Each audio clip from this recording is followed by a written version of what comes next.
What is one thing that is really popular? Something that everyone knows? I think the answer is different for most people, but I think you already know what I'm going to say based on the context of this video. It's Mario! And also Sonic, I guess.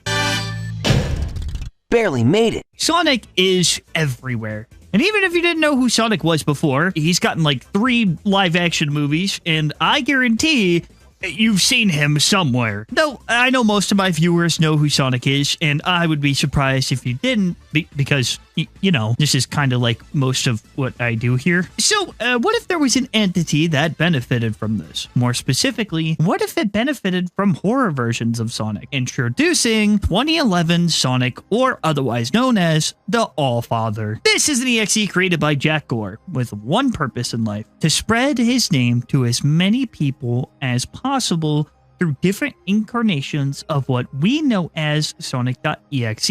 It asks the question of what if all the Sonic.exes, creepypastas and stuff existed within the same realm? What if every Sonic.exe was the same entity? The first documentation was the original Sonic.exe creepypasta, and in this world, it was written by someone anonymous. The first incarnation is X, their second incarnation is 06, and their third incarnation and current incarnation is the All-Father. So in the universe All-Father exists in, maybe this first story was written poorly to spread his name easier. After all, hate spreads really quickly, especially if it is horrendously bad, like how the original one was. And as time went on, he adapted his form. But where exactly does he come from? According to the wiki, the original entity came from the beliefs of the people, where he took the form of a golden calf, an idol made by people to worship. After the calf was dismantled, it's being split apart into multiple entities,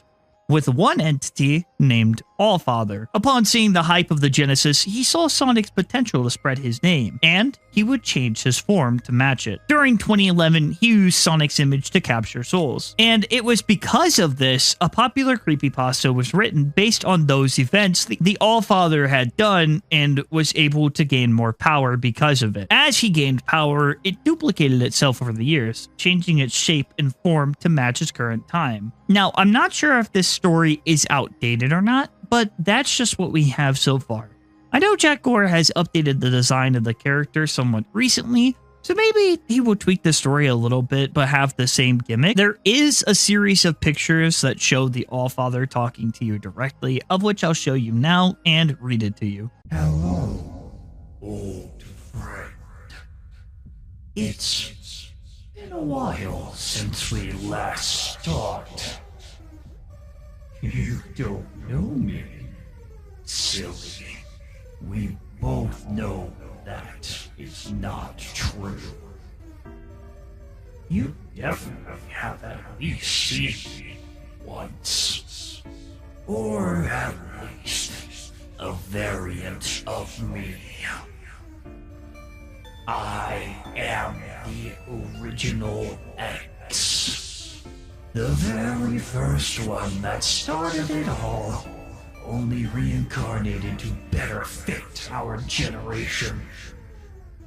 For years I've evolved, changing myself to fit our current times.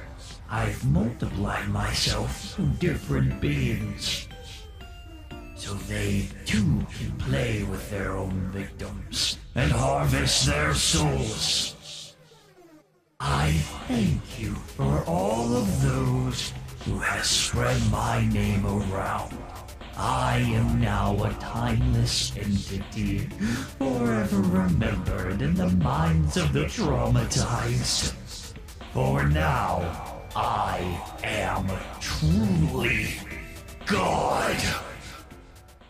Let it be known that this is the All-Father's newest design. I know some people are torn on the new design, but I personally like it. It still has a lot of the creepy factor, and just by looking at it, you could tell it's the All-Father, making it distinct from other incarnations. What's interesting about this EXE too is that it's aware of the canon 2011X, as Jack Gore has made a hypothetical if they ever interacted and explains how they exist at the same time. So they are separate entities, 2011X following his own timeline, and the Allfather is just a separate universe to that. Along the same vein, he is able to feed off of other EXEs for power and calls it getting rid of the weak, but only does so when it is required of him. Speaking of the weak, Allfather has his own set of victims he uses to also spread his name, or just to torture because he feels like it. These victims being Alex, Tails Vessel, Josh,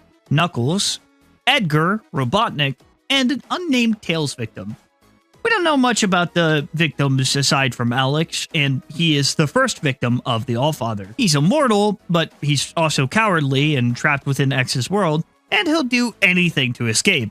This includes sacrificing others, which, by the way, I don't even think that he escapes, so he's just kind of a dick for doing that. There are 2 animations that showcase his cowardice and cruelty. He even smacks the unnamed Tails Vessel. After the Tails Vessel tries to catch up with him, Alex explains the situation that he's in. But as he sees X, he immediately pushes Tails towards the Allfather. Now, when he's running away, it does look like he shows a little bit of remorse, but it really goes to show you just how much of a coward he is. There's also another animation featuring the Knuckles Vessel, and it is pretty funny because he calls the Allfather an ugly motherfucker. So very cool, Knuckles. We love that. Aside from that, I actually think that's it for the victims. So let's move on to some additional facts or media about the Allfather. His 06 form is his attempt at a modern Sonic, and I think we can guess where he got the inspiration from. He also has a sibling by the name of 2015 Mario, who is the mother of all Mario EXEs,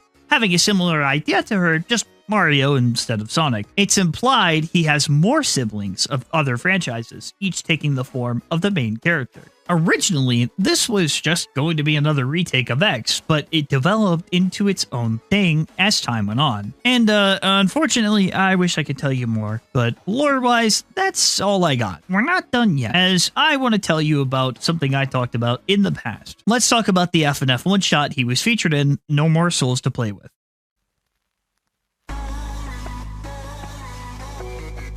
No More Souls to Play With is a hypothetical question of, what if Allfather achieved his goal? And what if you were the last soul to be alive?